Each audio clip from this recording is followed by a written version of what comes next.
স্বামীজির প্রথম দিনের বক্তৃতায় উপস্থিত ছিলেন এমন একজন বৃদ্ধা মহিলা, যিনি পরবর্তীকালে তার অভিজ্ঞতা বর্ণনা করে বলেছেন, যখন সেই তরুণ উঠে দাঁড়িয়ে বলল, আমেরিকার বোন ভাইয়েরা, ৭,০০০ শ্রোতা উঠে দাঁড়ালো।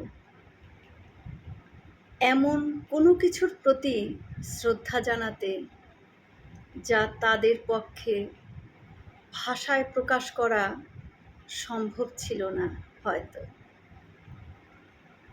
যখন বক্তৃতা শেষ হলো, তখন দেখলাম দলে দলে মেয়েরা বেঞ্চ টপকে তার কাছে এগিয়ে যাচ্ছে।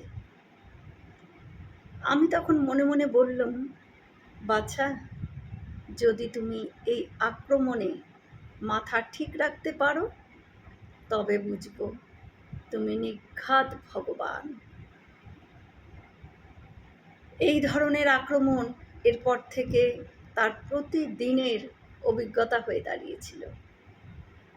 কিন্তু সব কিছুর মধ্যেই তিনি ভগবানের ইচ্ছে দেখতে পেতেন বলে, যেমন প্রতিকূল পরিবেশে, তেমনি এই সাফল্যের মুহূর্তেও তিনি সম্পূর্ণ শান্ত থাকতেন।